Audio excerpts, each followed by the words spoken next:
Okay, hello, good afternoon or good morning, depending on where you're dialing in from. Thank you so much for prioritizing your own well-being and joining us again for another edition of Be Well Together.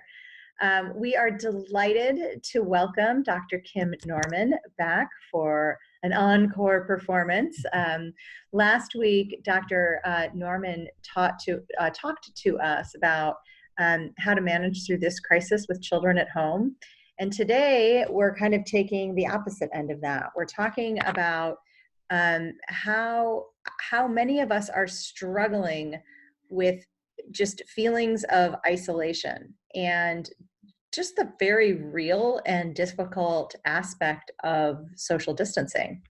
So as a reminder for those of you who have not yet met Dr. Norman, he is a leading psychiatrist and professor of adolescent and youth adult health at UCSF, and he is just a very treasured member of our Ohana. And with that, Dr. Norman, thank you for joining us again, and the stage is yours. Well, thank you very much, Jody, for having me back. And yeah, it's really important that we talk about social isolation. The social isolation we're experiencing from social, really should be social distancing, and it's really supposed to be physical distancing. We can still be social in all the ways we know how to be social, but it sure feels isolating for everybody to some degree. For most of us, this is transitional.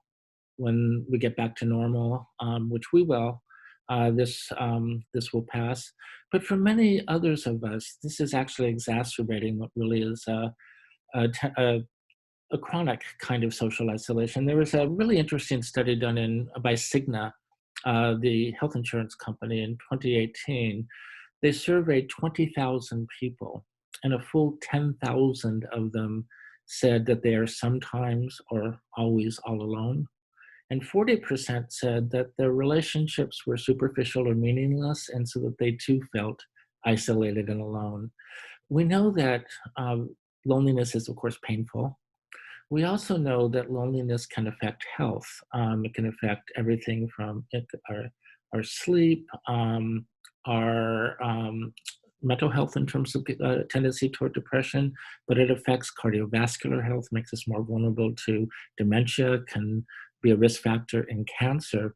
The conclusions of researchers is that chronic isolation, now this is long-term, hopefully we're planning on a few weeks, but long-term chronic social isolation is kind of like smoking 15 cigarettes a day in terms of the health risks that it poses, or like having an alcohol use disorder, a drinking problem. And one of the things chronic isolation does is it affects the immune system, giving us more inflammatory disease. It makes the immune system inflame, while at the same time reducing some of its ability to fight off viruses. That's long-term. Short-term, right now, the isolation we're facing should not be affecting our ability to fight the virus. I want to make that clear. I'm just saying that there are long-term health risks associated with loneliness. So how to counter social isolation? First, is to stick to a routine. Get up at the same time, go to bed at the same time, have lunch at the same time, exercise regularly and at the same time. Pardon me, I think most teams are doing things like virtual huddles, participate in those huddles, participate in virtual lunches, participate in mocktail hours, to share how everybody is doing.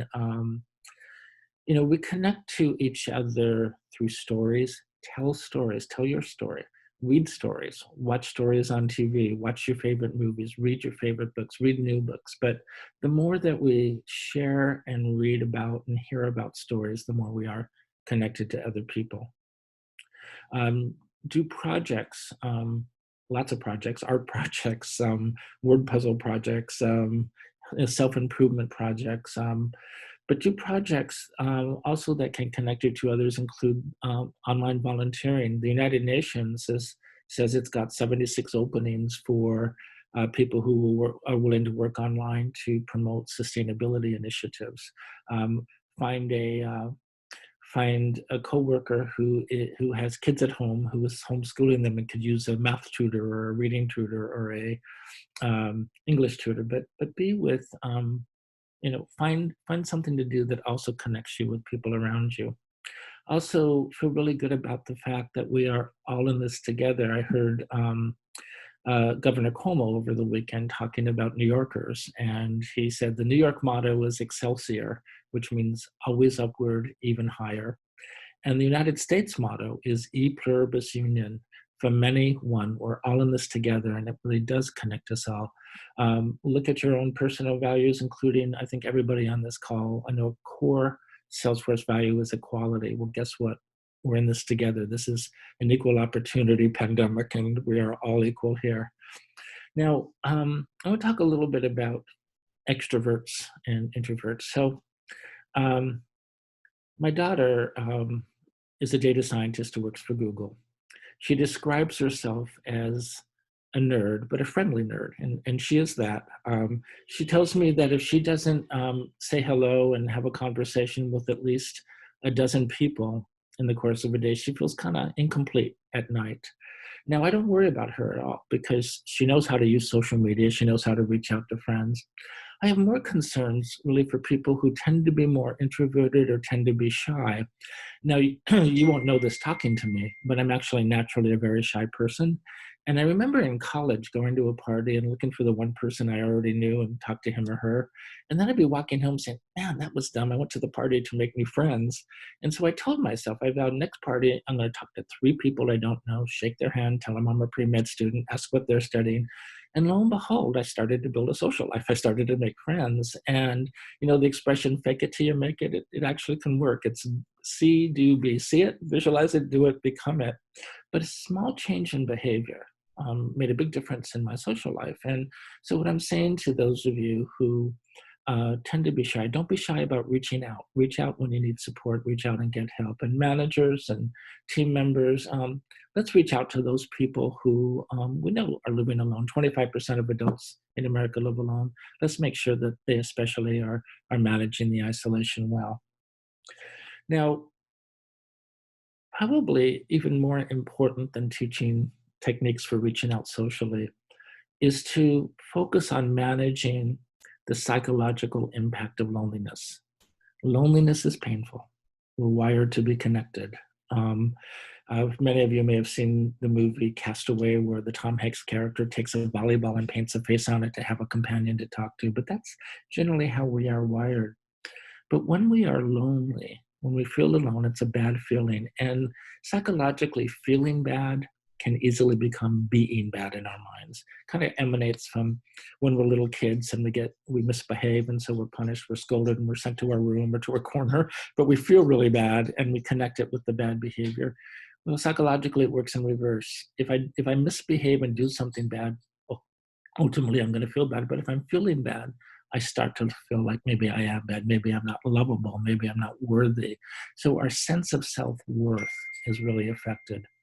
So the number one thing I really want to recommend to counter that is an exercise called Metta Meditation. Metta, M-E-T-T-A, is the Sanskrit word for loving kindness. And it's a meditation where you breathe deeply and regularly, rhythmically. And you wish peace, joy, love, serenity, happiness, everything wonderful in life to people you love. Then you wish it for people you know but don't necessarily love. You even wish it for people you don't even like. Then you wish it for all people. Then you wish it for animals and all living things. And then, and the most important, is you wish it for yourself. That you too are worthy of love, peace, joy, serenity, opportunity, happiness, all of the things that are wonderful in life. And it makes a profound impact. We know, and when we treat people with depression, once we introduce Metta meditations, they almost immediately feel better. So I strongly recommend that. The second exercise I recommend is gratitude letters. Write gratitude letters to everybody who's ever touched you in a positive way in your life. Parents, siblings, aunts, uncles, cousins, school teachers, coaches, people maybe you've never met, but celebrities or luminaries like Martin Luther King, people who've inspired you. Write gratitude letters to them and take your time and really write it. Write a story about how it's impacted you. And then, by the way, write a gratitude letter to yourself, to what you're grateful to in yourself, and also write a gratitude letter to your future self as you're taking this time in isolation to work on self-improvement and becoming your best self. Write to your future self. Now, another aspect of writing, we're so accustomed to texting, to emailing. The art of letter writing, has kind of gotten lost. And sitting down and really thinking and reflecting is a great way to connect with people. Um, Long before we had the internet, even before telephones, people sustained intimate relationships with letter writing, including passionate love affairs.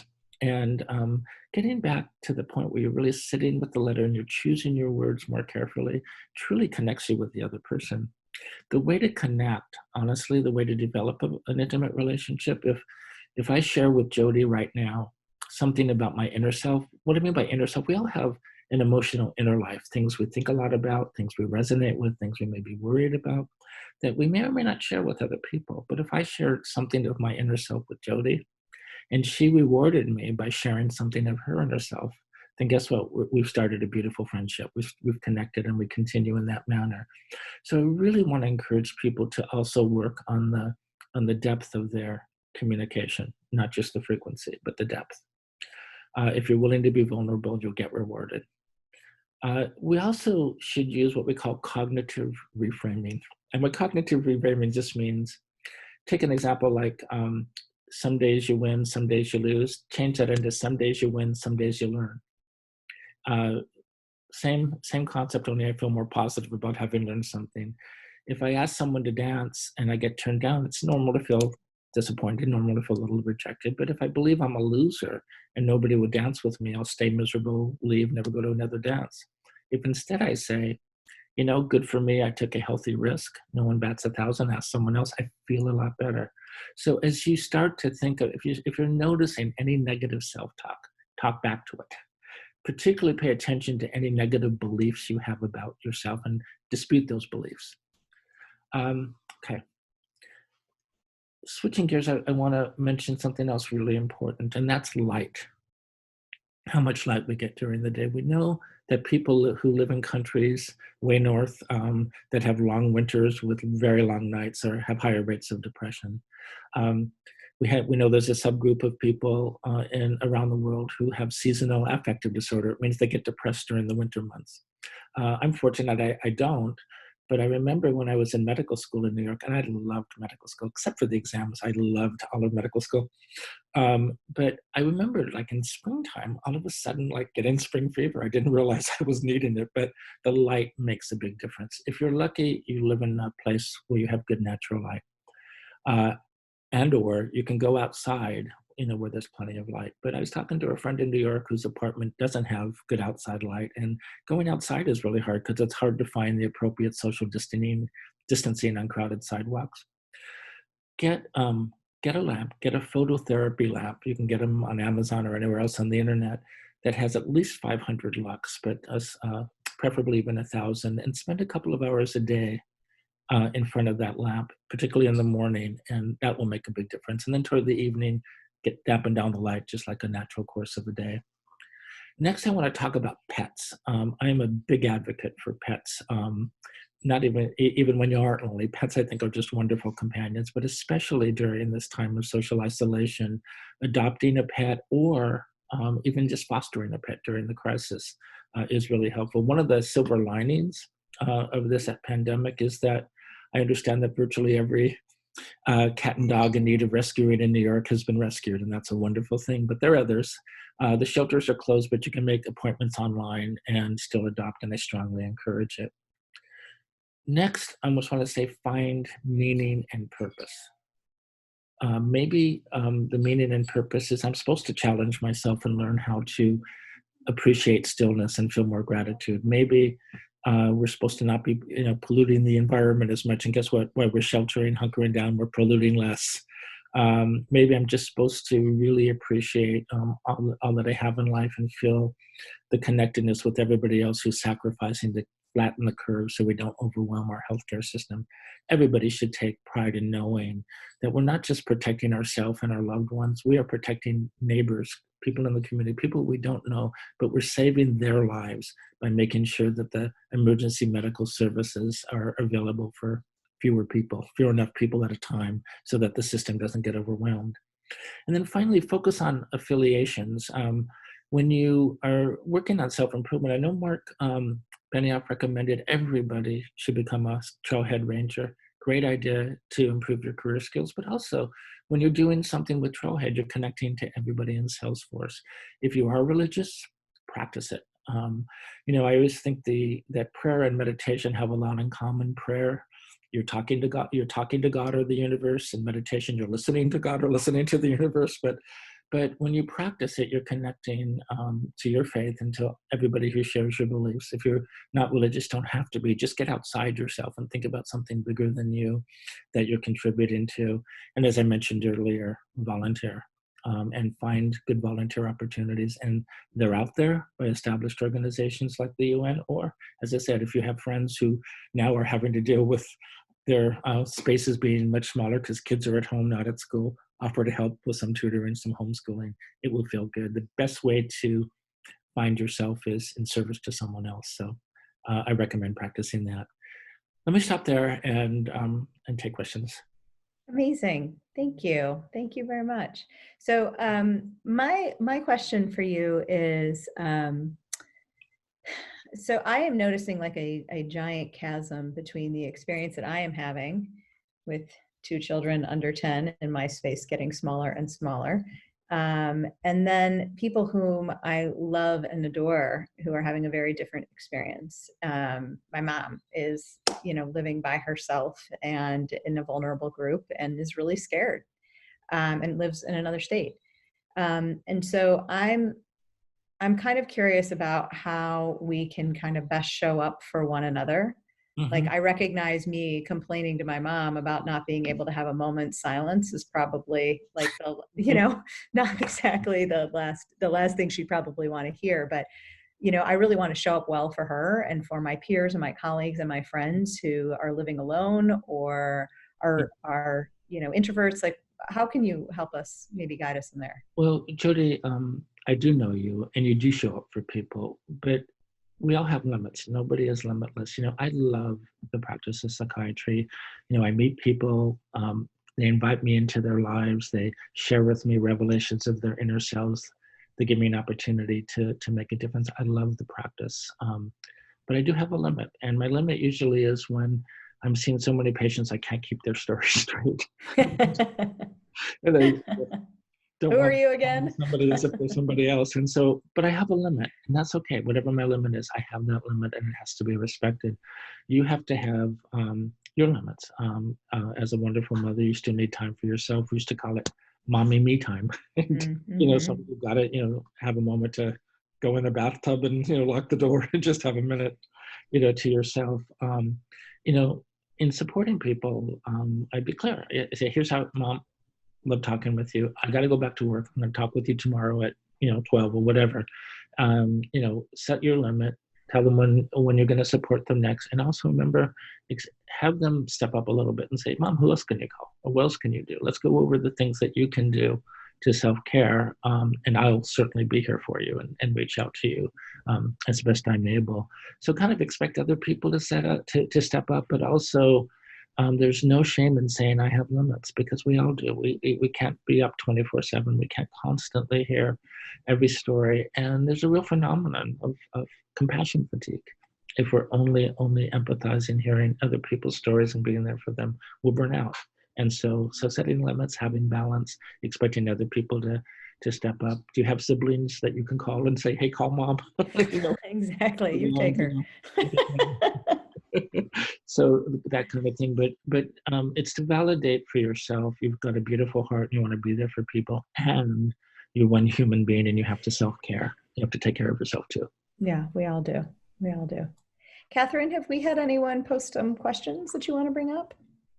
Yeah, we do have a few questions. The first one I'm going to ask is something I identify with as a news junkie. How do you find the right balance between staying informed with what's going on with the virus while staying upbeat? I feel overwhelmed with empathy from time to time as I connect with people, and I struggle with the balance. Hmm. Yeah, I think we all do. We all struggle with that balance because we're drawn to this. We're in the midst of this. We want to know. Yet we do have to stop. I remember during 9/11, or shortly post 9/11, I had to tell a number of people, stop watching the plane fly into the tower. Yeah. Although that's happened, stop watching it. It's just re-traumatizing. Here, though, things are fluid, and we might get instructions about sheltering at home when we can and can't go out, parks being closed, parking lots being closed. So we have to stay informed at least to that degree.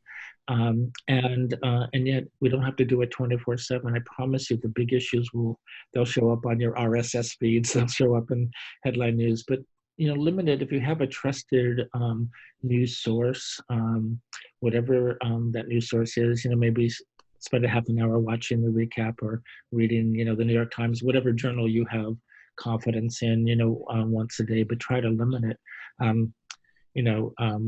did hear some really hopeful news coming out of New York this afternoon that the rate of doubling of cases seems to be slowing in New York. So fingers crossed that continues. That's a great sign, and a tribute to the fact that we're all contributing to flattening the curve, to mitigating the spread. So use your judgment. Watch it, but don't live in it. And probably don't watch it right before bed. Probably better to do it, maybe, the evening news after dinner or with dinner, and then kind of give your brain a break so that you're not constantly worrying about it. General principles of stress too. Try to stay in the moment. Don't worry about what's going to happen a month from now or 2 months from now. Certainly we want to do everything that the public health officials are telling us to do, but we don't have to worry about next month. Thank heavens they are, and we're going to do our part to help. Focus on what we can control. We can keep our distance. We can wash our hands. We can reach out to people who we want to support. We can turn this challenge into a growth opportunity. Those are things that we control. And third, don't judge yourself. Don't judge. You're doing the best you can. Keep doing it. And whatever that is, that's fine. Yeah, thank you. I like your advice of not kind of watching it right before bed, which I think is just a general, we should take a digital detox right before bed in order to get better sleep anyways. That's a great idea. The last thing I do digitally is before bed is, well, used to do is I'd watch Sports Center and just watch some basketball or some great plays and whatever, hockey or now there are reruns of that. There's no professional sports going on, as we know. But even after that, after turn off the TV and just meditate for 15 minutes, thumb through a magazine, do something so you don't have the screen and its messages glaring in your brain. It's much easier to sleep. And I have a question. I'm an introvert and okay with spending lots of time alone. Do you have any tips for people like me who feel overwhelmed by trying to support extroverted friends, family during this time? The constant messages, calls, happy hours, it's a lot. So true. I mean, my phone is just like, I cannot keep up. Yeah, the emails, the meetings, the WhatsApps, the texts. It's insane. So extroverts can be really annoying sometimes, that's for sure. First, in terms of being an introvert, know that everything in biology is distributed along a bell-shaped curve. We have some people like, racehorse jockeys who are short. We have NBA players who are very tall, but it's normal for them. And so introversion versus extroversion, not better or worse. It's just different. People are different.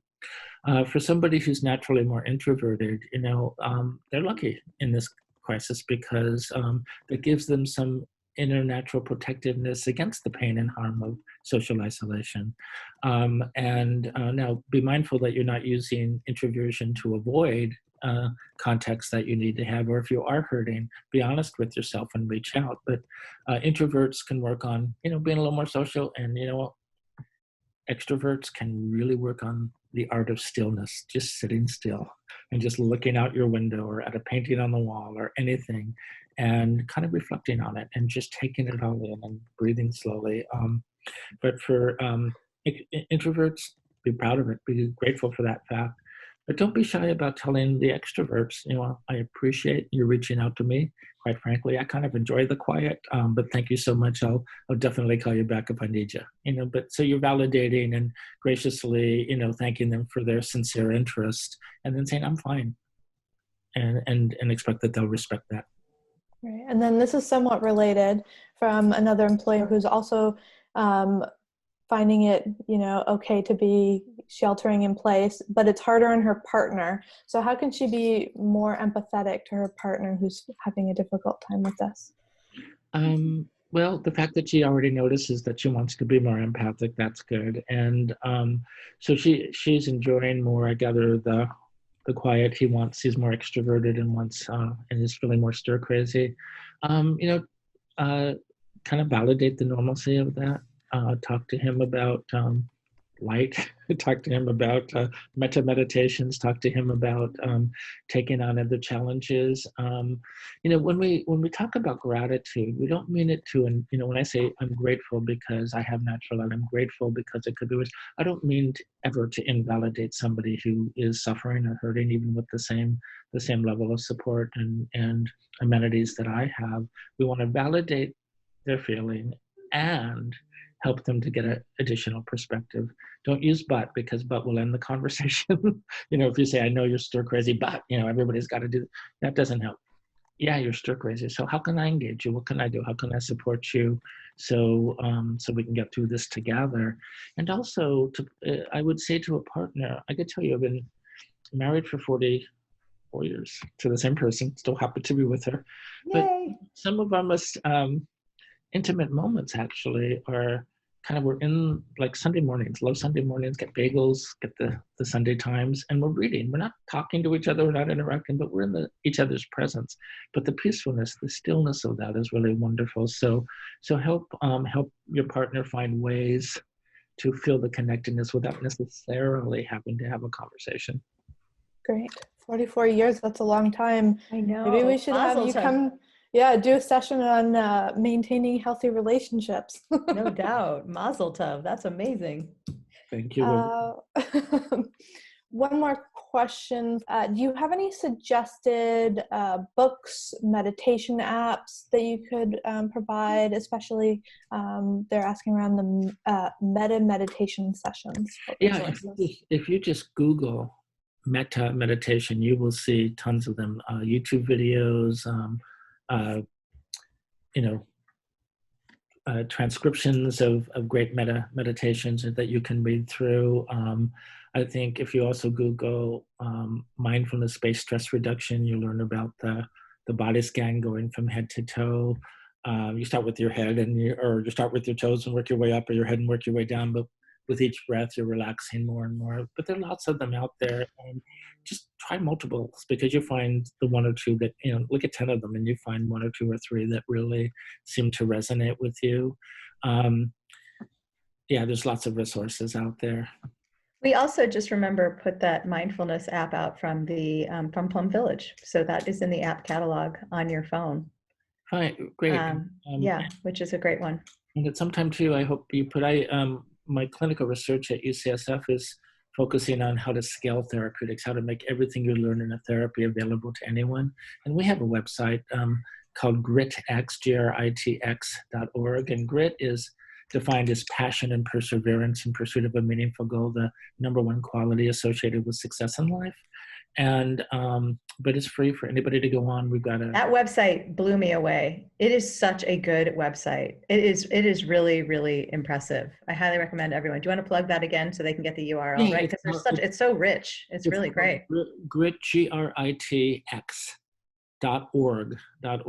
And it's got a self-interview to teach self-reflection. It's got prompted journals. It's got a breathing room with a meditation app. It's got a sketch pad to make collages.